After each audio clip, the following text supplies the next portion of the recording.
Olá, gêmeos! Olá, tudo bem com você? Para quem não me conhece, meu nome é Marinês. Então, sem delongas, vamos para a tua leitura. Esta leitura aqui é uma tiragem de autoconhecimento, porque quando nós analisamos o outro, entendemos mais sobre a intenção, o propósito e a entrega da nossa fala, como muda, né? Porque todos nós somos assim. Então, se a gente compreender isso, julgaremos cada vez menos o outro e nos cobramos menos também. Tá? Enfim, é a contradição humana na trajetória de um projeto de vida. Tá? Aqui, então, há uma espécie de tragédia grega. Uma tragédia silenciosa aqui, que se desenrola quando o que sentimos, o que dizemos e o que deixamos, o que fazemos, né, se deixa de caminhar em sintonia. Não é um conflito barulhento, mas é um desalinhamento sutil, quase imperceptível para os outros. É o que corrói a integridade do ser por dentro, né? E esse geminiano, essa geminiana aqui, sabe que não é uma leitura geral, não vai ressoar com todo mundo, então não força. Não força encaixar, não pega o que não é teu.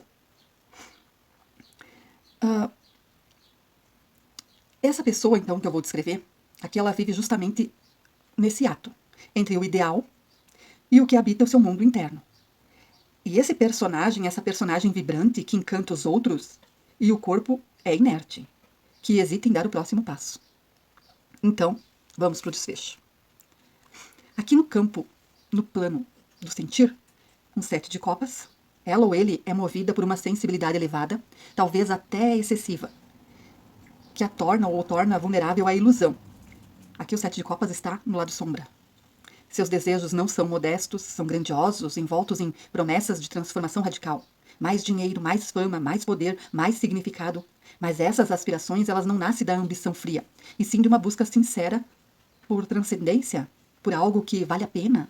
O problema é que, muitas vezes, a bússola interna está ofuscada pelo ego, que se disfarça de intuição e aí sussurra: isso é o seu destino. Só que mais tarde, ao mergulhar naquilo que parecia ser uma oportunidade luminosa, descobre que a armadura brilhante esconde aí uma armadilha vazia. Aí a decepção não é apenas com o mundo externo, mas consigo mesmo, consigo mesma. Por ter confundido desejo com discernimento. E pior, por ter desejado tanto. E feito tão pouco, né? Pois sim. Há uma verdade incômoda aqui. Ela ou ele passa mais tempo imaginando do que executando. Sonha com obras-primas, mas não pega o pincel.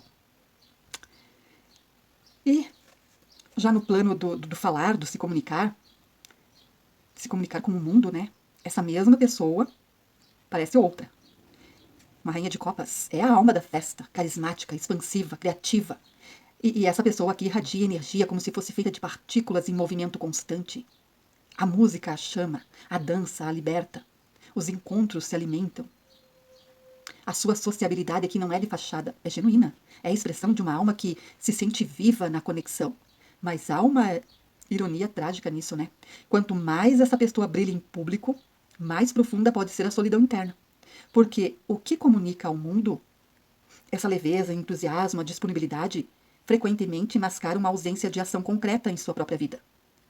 É como se a sua voz externa, né, falasse alto para abafar um silêncio pesado das escolhas não feitas. Porque aqui nós temos outra rainha, uma rainha de ouros, que essa rainha aqui, ela é o cerne, né? É o querer agir, só que ela tá no lado sombra. E o que é mais preciso aqui é o não agir. Apesar de tanto querer, aqui a contradição se torna quase paradoxal. Há sim um desejo ardente de transformação, de romper com o que já não serve, de recomeçar, de se reescrever, mas por alguma razão o corpo não obedece ao chamado da alma. E há uma indolência, não como uma preguiça vulgar, mas como uma inércia psíquica densa. São duas rainhas, né? Que envolve as suas decisões como névoa.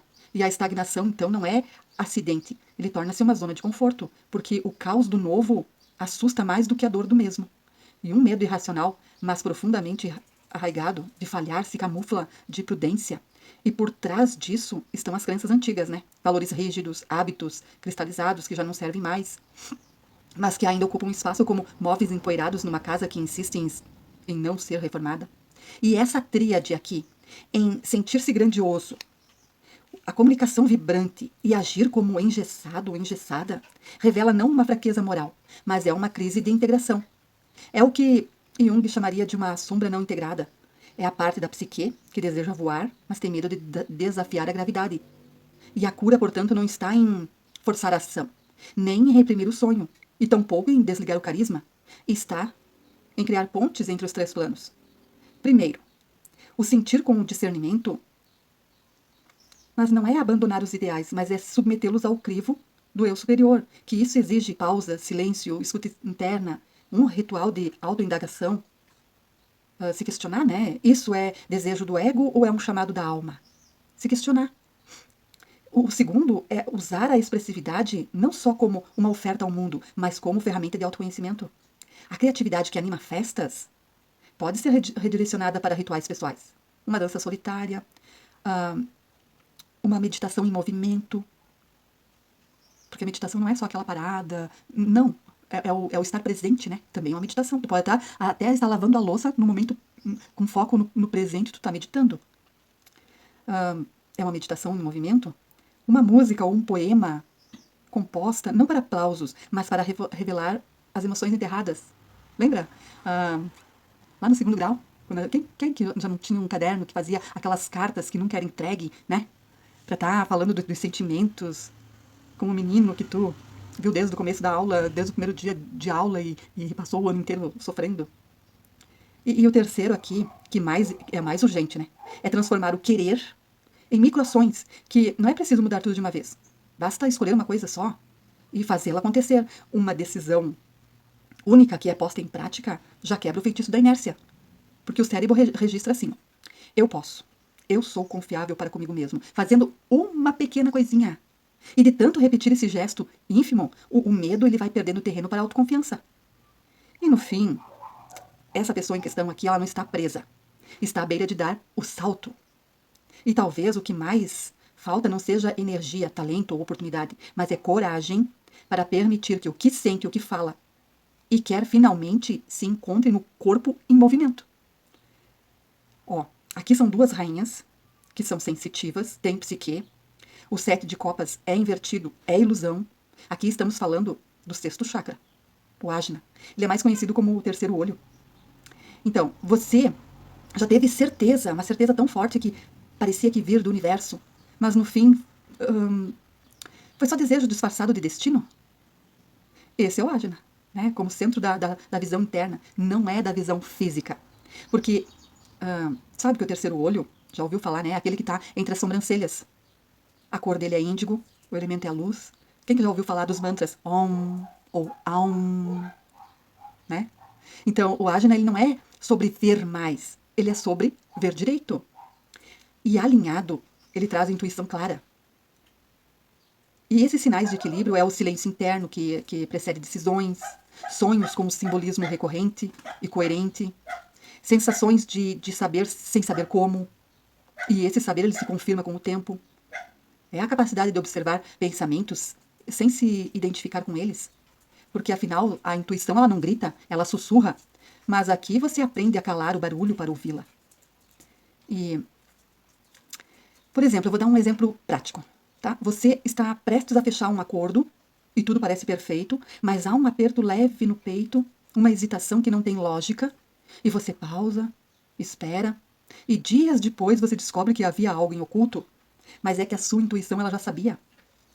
E o Ajna em desequilíbrio é a armadilha da ilusão. Porque a ilusão como projeção do ego é a que a pessoa diz, isso é o meu destino. Né? Mas isso é só desejo de validação, é poder ou é fuga. Aquelas pessoas que têm hipermentalização, que é disfarçada de espiritualidade. Eu estou recebendo sinais. Mas os sinais, eles sempre confirmam aquilo que a pessoa quer acreditar. É uma confusão, né? Entre clareza, carisma, ser vibrante, conectado externamente. E isso tudo não significa estar alinhado internamente. E aí também dá para ver claramente aquela paralisia disfarçada de uma espera intuitiva. Eu estou esperando o sinal certo. Esse é clichê, né? Mas é só medo de agir, de errar, de assumir responsabilidade. Então, o maior perigo do Ajna em desalinhado não é a cegueira. É a visão turva, que se acha que é. Tá claro, claro como o dia. E usando só uma metáfora, é como usar óculos de sol escuro dentro de casa e você acha assim, ó, que está protegido da luz, mas só está impedindo de ver o que está bem à sua frente. Né? E como realinhar? Aí tem uma pergunta de ouro. Antes de qualquer decisão, se perguntar, né? Mas isso vem do meu desejo ou é do meu discernimento? Aí também tem aquelas pessoas que fazem o diário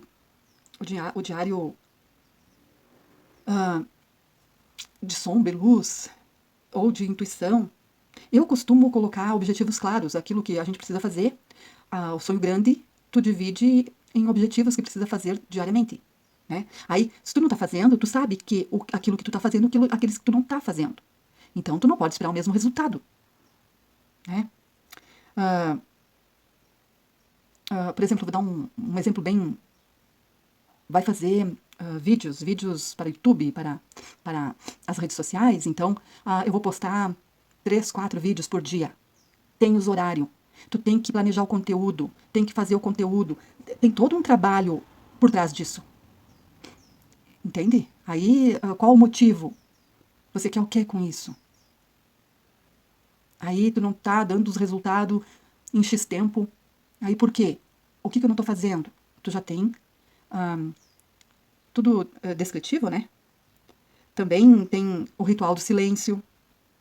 5 minutinhos diário, né? Não precisa ter nenhum estímulo para isso. Não precisa ter uma meditação para isso. Né? É só estado de presença. E o teste de repetição também. Porque ideias intuitivas, verdadeiras, persistem com calma. E ilusões, elas vêm com rajadas emocionais e logo desaparecem. Então aqui, ó, o Ajna, ele não te dá respostas. Ele te envolve. Ele te devolve a capacidade de você fazer as perguntas certas. E às vezes a maior intuição é simplesmente assim: pare, respire fundo, espere e não haja ainda. Né? Então, essa foi uma leitura de autoconhecimento. Eu criei um canal novo, então eu quero fazer um grupo no meu WhatsApp como sistema de troca. Né? Então eu vou fazer uma vez por mês uma leitura particular. Eu vou fazer uma leitura por grupo. Então, se tu vem de tal grupo, tu diz, eu vim através do YouTube, eu vim através do Insta, eu vim através, entende? TikTok, Kawaii. Esse grupo vai ser silencioso, não te preocupa. Eu vou explicar melhor lá, para quem quer, lógico. Tá? No meu WhatsApp, então, você diz qual canal que vem e eu te coloco no grupo. É para quem quer, tá bom? Então, inscreva-se para mais conteúdo sobre autoconhecimento, psicologia prática, crescimento com consciência, porque evoluir não é sobre perfeição, é sobre coragem para se reescrever. Salve esse vídeo, volte quando precisar lembrar. Deixa teu like, isso não te custa nada. Comenta aqui abaixo uma palavra que representa a única coisa ou que você vai escolher fazer essa semana.